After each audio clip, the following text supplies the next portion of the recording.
let's talk about a concept that probably confuses chemistry students the most on some level, but on some level it's also one of the simplest concepts, and that's the idea of a mole, which in chemistry is different than the thing digging up your backyard or the thing you want to get removed from your left thigh. A mole in chemistry is just a number.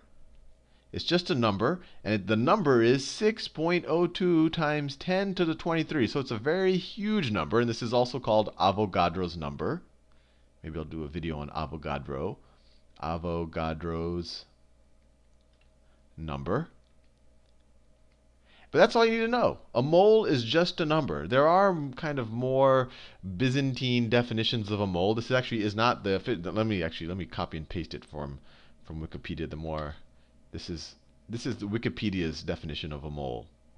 And hopefully at the end of this video you'll see that they're equivalent.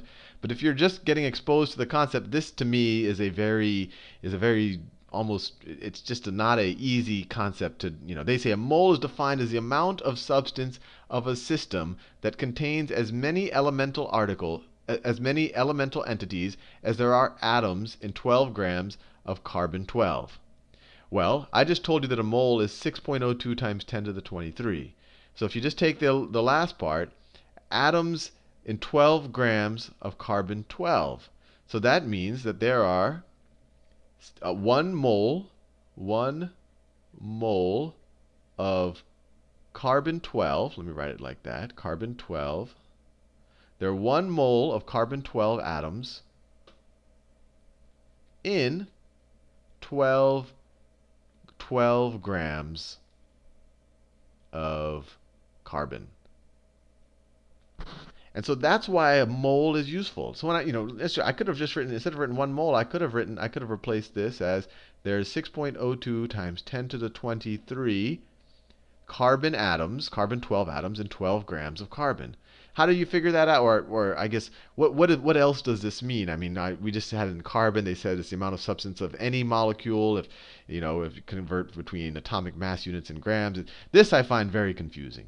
How can we apply this in other places? So the first thing to realize is a mole is just a way of translating between grams and atomic mass units, right? 1 carbon-12 atom is what? What's its mass number? It's 12, right? That's why it's called carbon-12 instead of carbon-14. So its mass is 12 atomic mass units. So if you have something that has a mass of 12 atomic mass units, and you have a mole of them, or you have 6.02 times 10 to the 23 of them, all of those atoms combined will have a mass of 12 grams. So another way to think about it is 1 gram is equal to 1 mole of atomic mass units.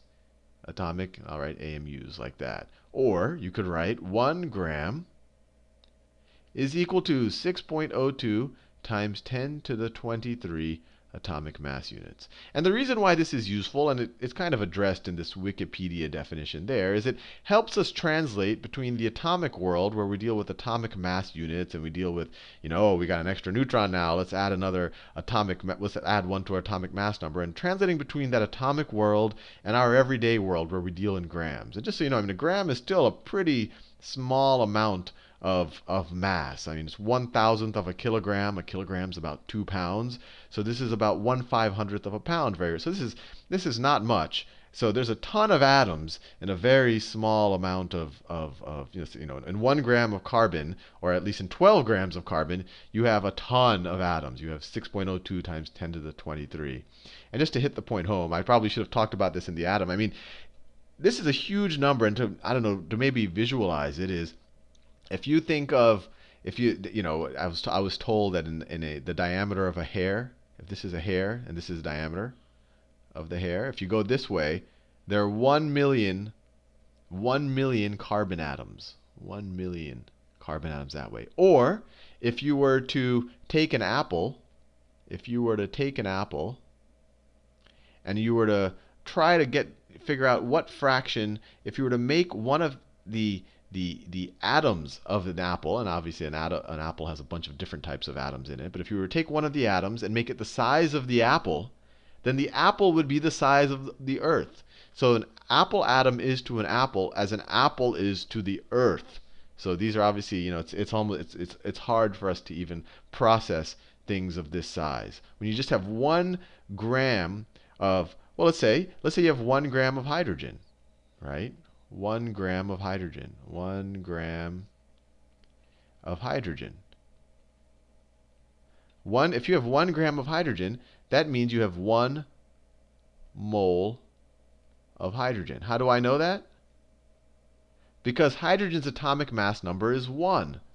So in general, if you just take any elements, so what is the mass of, let me just pick 1 mole of aluminum.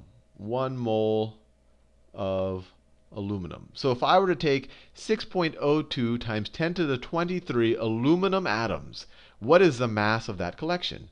Well, each of them have an atomic mass number of 13, right? So it's 13 AMUs times, I don't have to put the S there, times 6.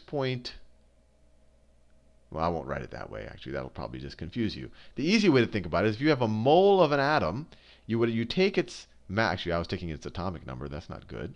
You take its mass number. In this case, let's say it's 27. You take so we're dealing with aluminum 27. You take its mass number, and if you have 1 mole of it, then the mass of that will be 27 grams. So it literally is, when you have 1 mole of an atom, it's a direct translation between its mass number and grams. 1 mole of iron, let's say iron 56, right? There's obviously many isotopes of iron, but let's say we're dealing with iron 56. You normally don't hear it like that, but let's say we're dealing with the isotope of iron that has a mass number of 56. So if I have 1 mole of this, 1 mole of this atom right here, that's going to have a mass of, the math isn't difficult here, 56 grams. Right? And if you think about it, how many atomic mass units is this? Well, it's 56. This is 56 atomic mass units per atom. Then you have a mole of those. So you have 6.02 times 10 to the 23rd times 56 atomic mass units. And then you divide it by the number of atomic mass units per gram, and you end up with 56 grams. But the easy way to think about it is you just take whatever the mass number is. If you have silicon, if you have a mole of silicon will have a mass, I don't want to say weight because this should apply to any planet, of 28 grams. What about 2 moles of silicon? 2 moles of silicon, and I'll write its mass number. Let's say silicon has a mass number of 28. 2 moles of silicon. Well, 1 mole would have a mass of 28 grams, so 2 moles is going to have a mass of 56 grams. 56 grams. If I were to say, let's say I had 4 moles of oxygen, which has a mass number of 16. What is the mass of that? This is a huge number of oxygen atoms. What would be the mass of that? Well, it would be 4 times 1 mole of oxygen would have a mass of 16 grams. So 4 moles has 64 grams. 64 grams. It's confusing because we're not used to using a word like moles as a number. But all it is a number. And the easy way to think about it is that it lets us translate between this atomic mass unit number and grams. And you say, well, how do I get that many grams? Well, I have to have 6.02 times 10 to the 23 carbon atoms for that collection of carbon to have a mass of 12 grams. That's all that mole means. It's just a number. And I encourage you to kind of play around with a lot of what we talked about, because it's super important to have the intuition behind moles. Otherwise, you'll get confused later on when we start giving the heat energies in terms of it requires kilojoules per mole, and what is the energy of this reaction and all of that type of stuff. So just really try to make sure you digest this as well as possible, and let me know if you don't, and I'll maybe make another video on this because it's so important.